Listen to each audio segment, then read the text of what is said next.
What's up, everybody? Happy New Year. Welcome to Spyt-Takes, episode 7. I am your host, Spittle, and I'm going to be going through a new show that I've been watching here on TNT called The Librarians. I just want to thank you all for tuning in here. Appreciate you coming by. Hold on one sec. Let me make sure I've got my... I'm going to do one quick thing here before I start. I want to make sure you guys have the ability to chitty chat me up while we are in the screen here. There we go. All right. There we go. Okay. And this is an interesting show. Not only Spyt-Takes, but The Librarians. Again, Spyt-Takes, a show about commentary, my point of view, and some nerdy stuff that I've been watching. We're on mid-season finale break here until January with some of the regular shows that we've been doing. But I've always intended Spyt-Takes to be about a lot of different stuff. Movies, televisions, books, video games even, when I'm not actually streaming that gameplay. And so I wanted to take a look at this show that just came up on TNT. And I was doing some research on it today, and there were some interesting things that I didn't even know about this franchise, The Librarians. Actually, popped up, and I think I now remember seeing this this movie. It was a made-for-TV movie called The Librarians, starring Noah Wyle on TNT. And they actually made 3 different movies with this character named Flynn Carson. And it was a very kind of like campy, tongue-in-cheek, like very humorous kind of Indiana Jones-esque adventure franchise. Like there's a lot of lost magic and relic. There's magic and there's lost relics of the past. The first episode, I believe, deals with the Spear of Destiny of the first movie. This was made back in 2002, I believe, and then there was another movie in 2004 and then another one in 2008. Now I'm going to just cop to it right now and say I haven't actually seen any of these movies. I think I remember watching The Librarian once and actually clicking it off. I don't know what it was about it. Maybe I wasn't in the mood for that kind of like humor, but this is a very lighthearted show and a very lighthearted franchise in that sense that it's kind of like this throwback to the 80s and the 90s and that Indiana Jones kind of adventure movie. So TNT decided to actually greenlight this into a TV series. I guess the movies did well enough for them, or there was enough interest in the franchise to actually justify going into a TV series, or maybe they just felt like they wanted this type of show and they had a need for a show like this to appeal to a certain demographic. I don't know what their reasoning was. I haven't done too much research into it, but they have translated this into a series. Will the series last? Will it go the distance? I don't know. We're going to have to see, and we're going to talk about a little bit about why I'm feeling that way on the show right now. So they're 5 episodes in. They did a pilot one night, which was actually 2 separate episodes that they played back to back. The show lasts an hour, goes for a whole hour. And obviously there's commercial breaks and stuff. It's not like a movie. It is episodic, commercially supported content. So they do have a lot of, but they have a whole hour to fill for each different story. There is magic in the world. Let's go into what this is about. Why is it called The Librarians, and what is that all about? And actually, it used to be called The Librarian. Now it's called The Librarians. So what is going on? Well, first of all, it's important to realize that there is actually a library in this. Hey, Aiden. So this library is a magical place. It's kind of like a pocket dimension where... Oh, it looks like I need to just adjust something here. Hold on. Make sure I can get you guys all on the screen. There we go. Okay, now y'all should be visible, entirely visible. There we go. So the show itself, is about this library. And this library is this repository of knowledge of magic, magical artifacts, magical books. It's really huge. Like this actual shot right here doesn't even do it justice as to how big the whole thing is. What's up, Duncan? And it basically, it's got the Spear of Destiny in it. It's got Excalibur in it. It's got the Ark of the Covenant is in it. I mean, they go all out. Like, right, one of the first things they show you in the pilot is, bam, here's all these things that you know from, like, Raiders of the Lost Ark or any kind of, like, sort of, relic hunter kind of stuff that you've ever seen. They all go after these kind of, like, big, huge biblical artifacts. Well, they're all here. They're all in this place. And the reason that the library exists is because it's bad to have magic in the world. Wild magic is very bad. Uncontrolled magic is very bad. Noah Wiley's character Carson explains it a little later, and I'll get to that. But the library is actually pretty cool as far as a concept goes. It's very TARDIS-like, right? It's actually located in the Metropolitan, or one of the doors, the ways to access it, is in actually the New York Public Library, the Metropolitan Library. And but not anybody can just walk in there. You obviously have to take this, you have to have access, and you go down the did I type librarian in my freaking Aiden, tell me why you said that. Now you're making me nervous. I'm paranoid. Anyway, so it's kind of like this pocket little dimension where this magical storage facility is. And there's some really neat stuff in it. First of all, there's this place that you access. It's called the Annex. And this is the Annex right here, or at least a picture of the Annex.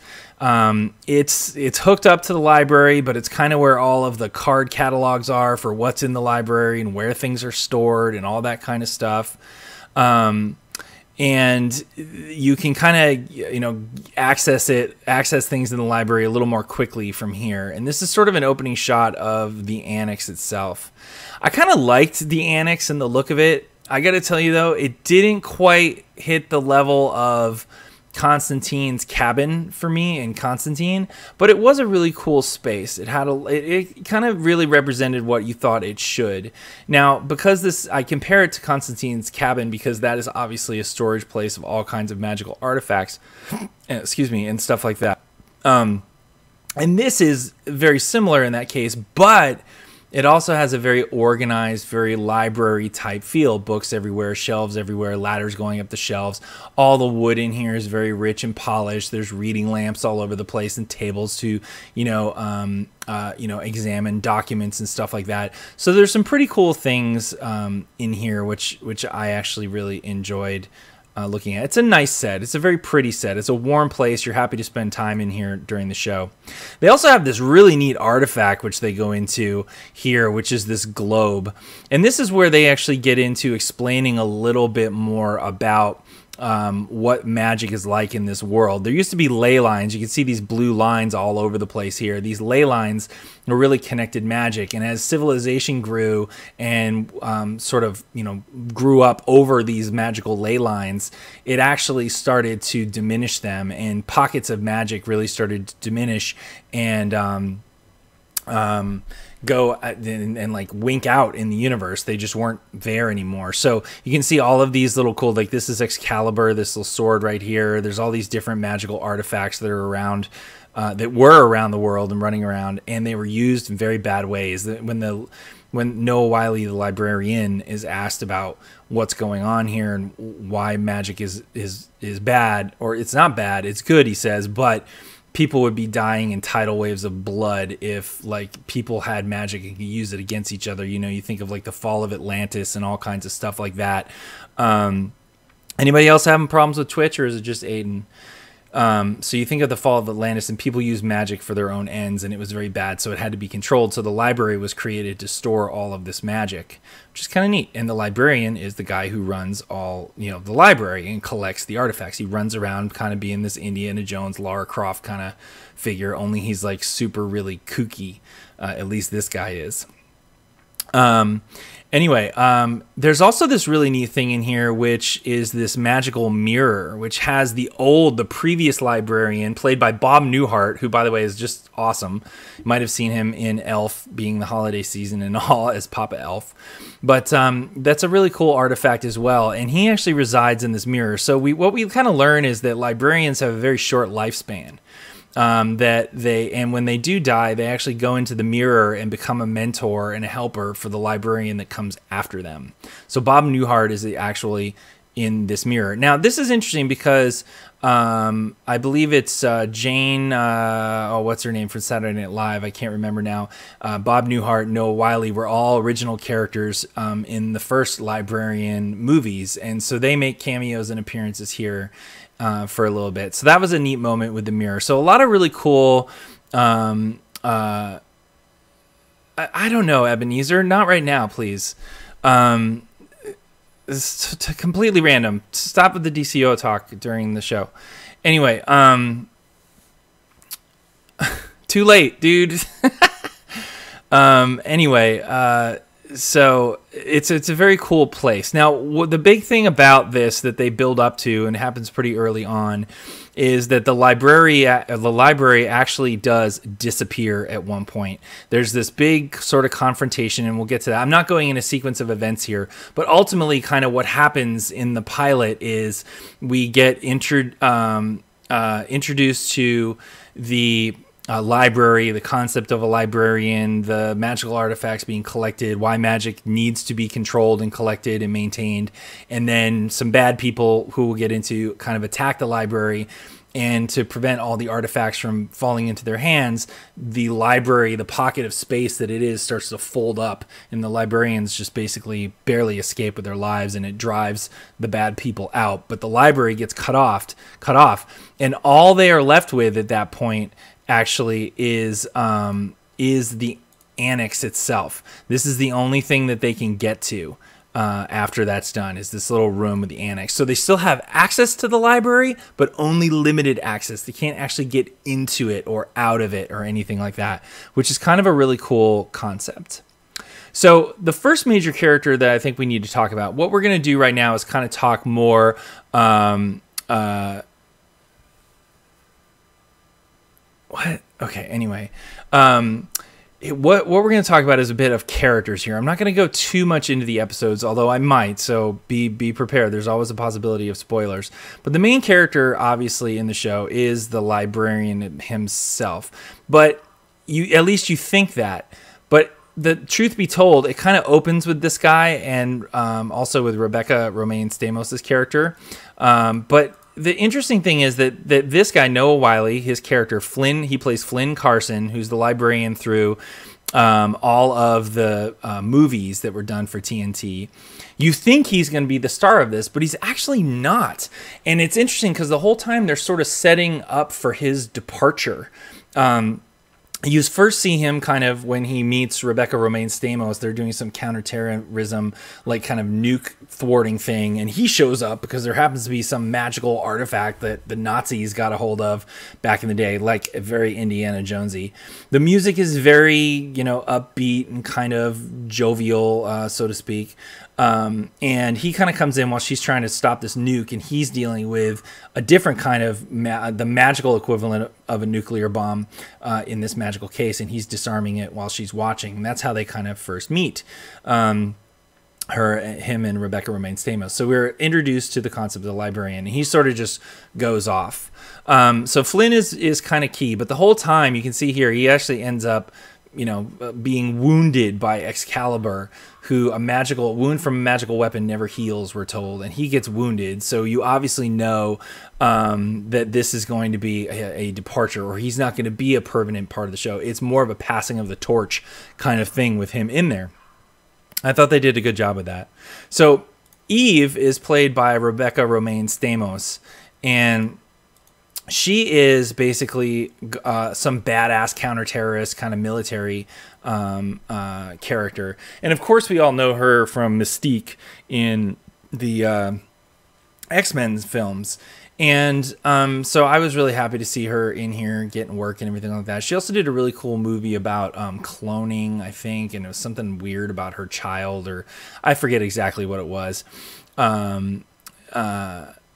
Well, magical wounds only heal with magic. No, you can.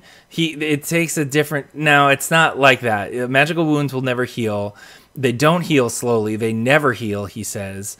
And he takes a potion to slow the progress of the wound so he doesn't die. But in the end, he absolutely dies, and they have to do something crazy that they can never do again. Anyway, I'm spoiling. But I got something different from it, Shadow. Anyway, so they meet, and she ends up getting invited to the library. Whoops, where is my extra? Oh, do I not have it? Oh, shoot. Okay. Anyway, I had another picture where she actually got invited to the library. Let me see if I can find that really quick. It was a very cool moment. No, I guess I didn't get to catch it, unfortunately. So she gets invited to the library, and when she gets there, she meets the librarian, Noah Wiley, and she actually becomes his guardian, and how we learn that the lifespan, the mortality rate of librarians is really high, or the lifespan's low, the mortality rate is really high, and they need guardians to kind of help them, someone who's trained. So the library actually sends out a invitation and chooses her to be his guardian. So she shows up, and those two are going to be forced to work together, although he's very resistant to it at first. Now, the big bad guy makes an appearance really early on, and his name is Dolock. And Dolock becomes very cool throughout the series so far. So Dolock is played by Matt Frewer. I'm sure you all recognize him as Max Headroom and many of the other things that he's done over the years. He's a tremendously good actor. I really enjoy this character on the show.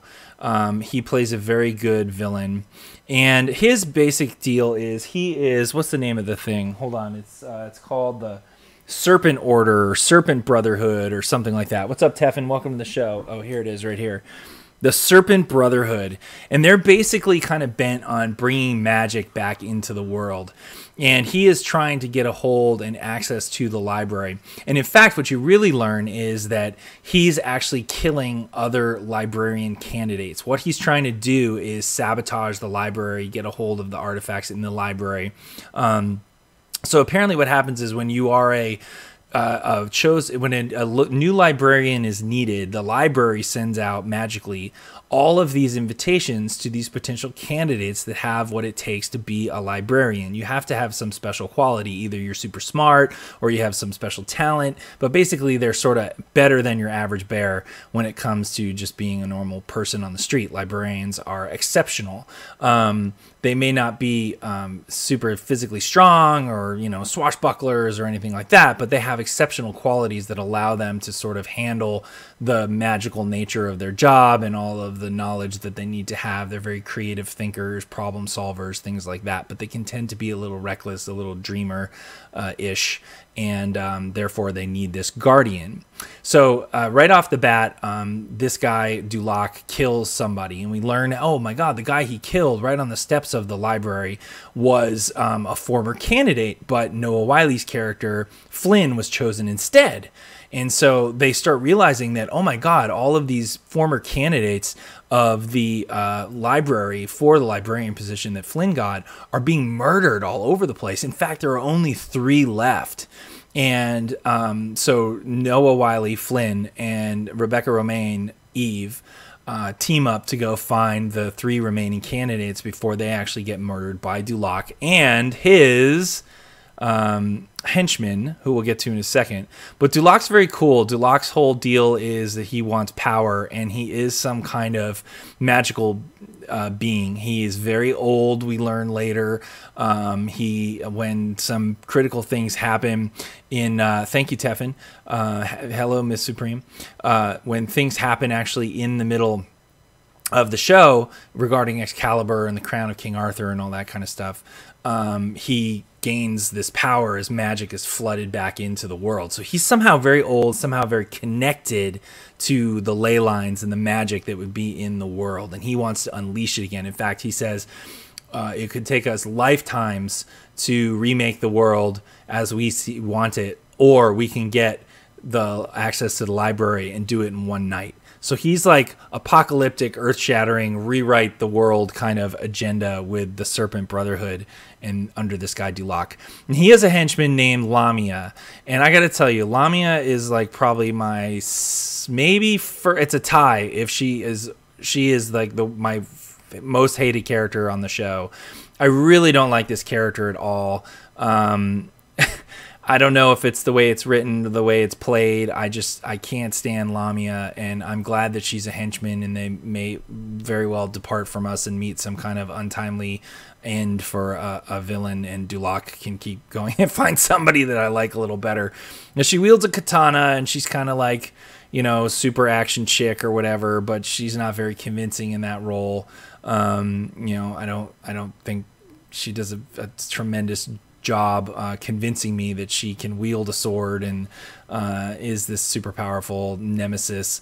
But her whole thing is she's the main kind of protagonist, antagonist during the first episodes, and she's after the artifacts in the library. She's the one who attacks and causes the library to close, but she's also trying to find King Arthur's crown.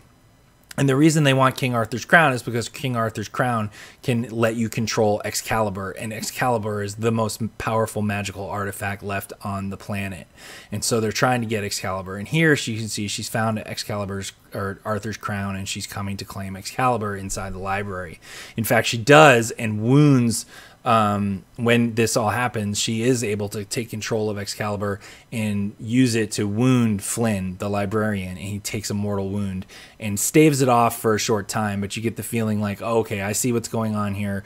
They're going to pass the torch to the librarians. That's why it's plural now and not actually singular as it was in the movies. So this character can't die fast enough for me. I'm sorry. I'm just not a fan. She does get some cool stuff to do. Like eventually she gets Excalibur, and they do this cool thing where she shoves it into the stone, and this is a magical stone, sort of a ley line, so to speak, that allows magic to flow back in the world. In fact, it starts draining Excalibur of the magic and filling up the ley lines again. That's when Dolock, gets the glowing eyes, and things are going bad for the heroes. So anyway, the other character that I am not a huge fan of is Cassandra. I just find this character very annoying. Now, let me tell you why. I love the concept of this character. I think one of the coolest shows that I've seen in a long time, and I'm so bummed that it was canceled, was called Alphas. And Alphas was a really cool superhero show that did a really neat and cool, interesting take on superheroes. It had a really great cast, and one of my favorite characters on there's name was Gary. And Gary was this autistic kid who could see electronic waves. In fact, he could tune in and see and sort through the internet. He didn't even need a screen. He would just, he was all wireless. And he would do these flickering motions as he was sorting through stuff. And he did all these hand gestures. And it was so amazing, so amazingly well acted by that character. I just wish they had kept that show going just so I could see more of him. He was fantastic. If you haven't seen Alphas, check it out. It's very cool. Anyway, she has sort of a similar thing where she can see stuff. There's some kind of sense memory or smelling or something, and that triggers memories, and that allows her to kind of become this savant of calculations and diagnostics and knowing things. And then when they show it from her point of view, you can see it right here. And I guess it's okay when you see her kind of doing her thing when this stuff is actually in front of her. But the great thing about what Gary did on Alphas was even though they didn't always show you the stuff, he did it in such a subtle way that you really kind of enjoyed trying to figure out what he was doing. It was very consistent. The actor was consistent with his choices on what the special effects were going to look like. And so the two departments worked really well. He would do his performance and probably told people what he was imagining. And then when he did do that, they actually did the special effects to match it perfectly. This is just haphazard and random. And I think that this woman, her name is Cassandra, played by Lindy Booth, is really overacting too much. In fact, that's one of my biggest problems with the show right now, is that I don't feel like there's a good marriage between the actors and the cinematography. In other words, the shots are so wide in this show that it really shows the flaws of that. You really feel like they're acting most of the time. If they just got a little tighter in and didn't show the stumbling and hesitation of their feet, or the kind of too many reactions, that it feels more like theater the way it's filmed, and therefore, and the actors feel like they're on stage, so they have to be big with their gestures and their mannerisms, so that the people up in the balcony can actually get their money's worth for their tickets and see what's going on. They're over emoting, and the shots are too wide as a result, and it just leaves you feeling like like they are play acting a lot of the time. I really wish that either they would invest in more special effects when these things are kind of like, oh, it's the Star Trek and the bridge is lilting and we got hit by a photon torpedo. Oh, everybody's moving left. Oh, everybody's moving right. You really feel like they're not even doing it as well as Star Trek did it back in the 60s. So don't get me wrong. There's some really wonderful things about the show. It's just I find that this particular actress does a lot of over-emoting and overacting, you know, kind of when she's not the star of the scene, but she's supposed to be like reacting because she's tired or disoriented. It's all very like, like kind of stuff like that. And I just find it to be too much. I think she needs to tone it down a little bit. And more importantly, I don't even blame the actors for this, because I think if it were shot differently, I think if it were shot, she can do whatever she wants. Duncan, that's fine. She's probably doing raid stuff for DCO. She can do whatever she wants. Anyway, if the cinematography was a little tighter, if they got in a little tighter, the fight scenes would look better. Right now, they look very staged, like you feel like they're pulling their punches, or they're not wanting to fall on the ground because they can't put a mat there because the shot is so wide. They just need to tighten it up a huge amount in order to do this. Now, there are some very cool things and magical stuff. Some of these special effects, like with her floating stuff around, they do very good. That has pretty high production value. It's just not consistent with the actress's choices. That's cool. The other is they do some really neat stuff with magical puzzles. I think their special effects and their kind of artifacty stuff is very subtle and very cool. And she has a lot of interaction with that during the episode. So I think she gets a lot of cool screen time and stuff to do. And it really shows that the show has a lot of potential when it comes to the sort of art direction of sets and kind of the build outs and stuff like that they do. So I think there's a lot of potential here, but she needs to tone it down a little bit, in my opinion. Another character, Ezekiel. Ezekiel is played by John Kim, Ezekiel Jones, and he's the thief. So what Cassandra brings to the table is kind of the data, the mathematician, the walking book of knowledge. What Ezekiel brings to the table as a librarian is that super crafty. He's the thief. He's very technology savvy, so he can get around security systems like that. So he's the guy who helps them with their heists. And when we first meet him, he is kind of breaking into a museum, trying to steal something, and the librarian is trying to recruit him as well and gather him up because he was one of the former candidates. And he didn't even actually show up to the job interview once he got the once he got the invitation. He didn't show up to the interview, so he never even really found out what the whole thing was all about. But he has some cool stuff to do. I think my favorite episode was with him. He had two recently where he was kind of the star. So they're giving him a lot more screen time, which is interesting. They had a Christmas episode with Santa Claus. Santa Claus was played by Bruce Campbell, one of my favorite episodes of the show. I think that's where it really started hitting its stride for me in episode 4, I think it is. I think they're in 5 episodes right now. And episode 5 was actually pretty cool as well. And it also had a lot to do with Ezekiel. So in the Santa Claus episode, he actually got to put on Santa's hat, and apparently Santa goes through all different kinds of metamorphoses, and the foci, or the talisman that he particularly carries at any given time, is what grounds him into the current incarnation of Santa Claus. And right now he's Saint Nick, and he has on a hat, and it makes him jolly and empathetic and all this kind of stuff. And Ezekiel had to wear the hat, and so as a thief, constantly having to give away and get in the spirit of Christmas and do good was very hard and painful for him, and he did a good job. And Bruce Campbell was really great as Santa. He went through all these different incarnations because Ezekiel had the hat. Santa was actually going through different incarnations, including like Odin, all different kinds. And he did a good job of switching in between the various spirits of Christmas. And that episode was very cool.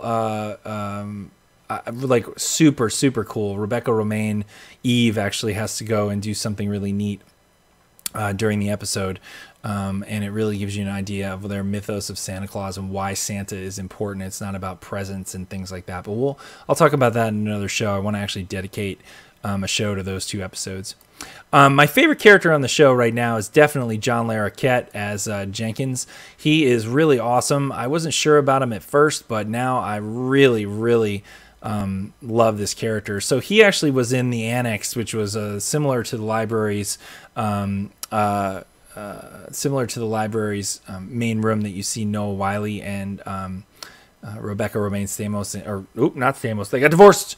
Rebecca Romaine in, and he's a mentor to them now because Noah Wile's character Carson actually has to go find the library again. Now the library has disappeared. The librarian is trying to search for the library, and he only makes cameos on the show at that point. He's kind of off the show. But these 3 librarians, along with the guardian, Eve, Rebecca Romaine, have to kind of gather up lost artifacts and things like that are out there. And yeah, Unida, I thought that was really cool too. We're going to talk about that in a second. And so John Larroquette, he's got these really neat things that he does. He fixes these artifacts. He experiments with them and tinkers with them. So he, operates the globe for them. He does neat things with the artifacts when they bring them back, and finds new ways to use them and new ways to kind of have the Annex help them out. He's got a book that he looks at, and every day, like a scrapbook, fills up pages with newspapers from all over the world that shows like magical happenings and leads for the librarians to follow up on, which is very cool. And he kind of points that out to them. He's just become a mentor to these guys. And in the last episode, where Ezekiel actually has to become the mediator between this feud between these dragons, the Eastern dragons and the Western dragons. And it turns out that during that whole process, all of these other people who are in these accords with the library start showing up. Fairy people, the Iron Folk, Eastern dragons. There's no one for the Western dragons, but the Fae. I'm not sure if there was a vampire. I'll get a list, but it was a fantastic episode. I mean, I really, really enjoyed it. And he showed some of his history where he's been alive for a long time, maybe thousands of years. And every time he's tried to take an active role in kind of gathering up magic and stuff like that, it's absolutely failed and it's gone to disaster. And so Ezekiel actually gets him kind of his head back in the game, and he's just doing a fantastic job. He's definitely one of my favorite characters in the show.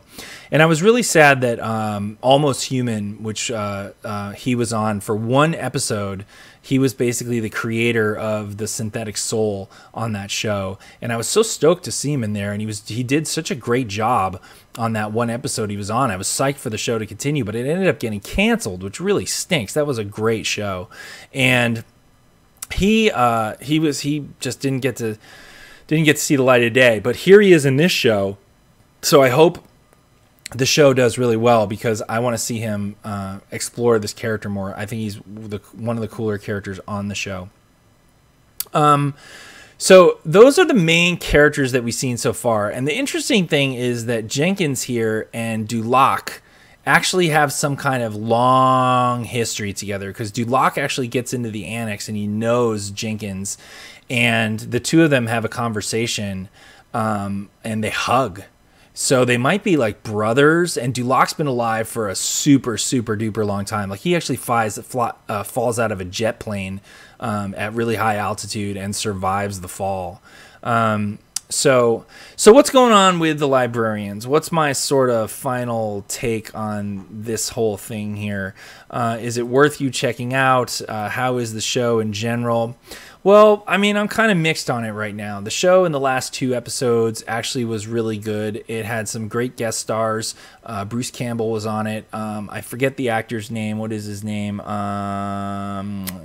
Hiroku Tagawa, who it was like Shang Tsung in Mortal Kombat. He was the Shogun in 47 Ronin, and he's a cool actor. He was actually in it as the Eastern Dragon representative. You've got Dolock and in it, so some good performances. And John Larroquette is coming on strong. These last 2 episodes were really, really good.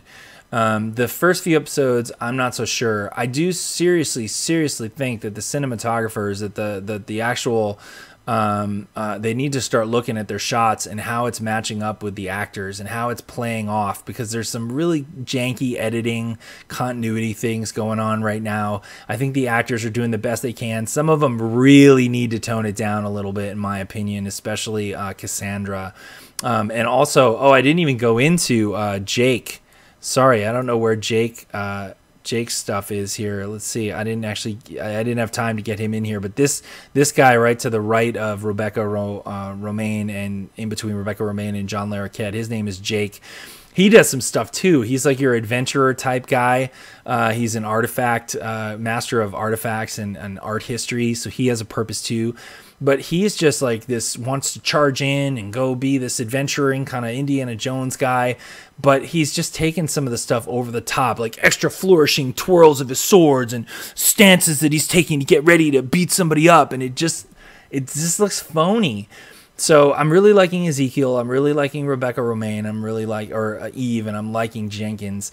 The other two need to kind of step it up a little bit here. And overall, I think the cinematography just needs to go up. The special effects are pretty good in general.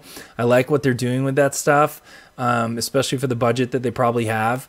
But they're just not framing these shots right. Everything's just way too wide, and you really feel like you're watching a stage production sometimes, because the editing is really kind of weak, and the actors are trying not to hurt each other when they're going through these combat scenes. So getting the action in tighter and doing better camera angles really would serve this show well, and I think it would take it to another level. But right now, it just feels kind of, I don't know, on the camera shots and the framing and all that, feels a little low budge. So I hope they can take it up a bit. Other than that, I think it has a lot of potential. I think it's a very exciting world. I think they have some interesting characters and clearly have done some cool world building.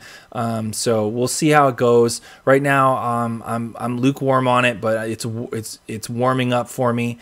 Give it a shot if you want to check it out. I think it's something you have to be in the right mood for, in the right headspace for, right? It's not, at first it seemed like it really wasn't taking itself too seriously. It was very whimsical, both in the scoring for the music and kind of the, facial expressions, and almost borderline comical at times. And that happened a lot between Lamia and Eve, and Lamia and the Librarian. And Cassandra gets a little comical, and so does Jake. So those parts I don't gravitate to too much, but I think the show could have potential, and I'm big into urban fantasy, so I would like to see it succeed. Anyway, that's the show tonight for Librarians. Thanks for tuning in. I hope you enjoy it.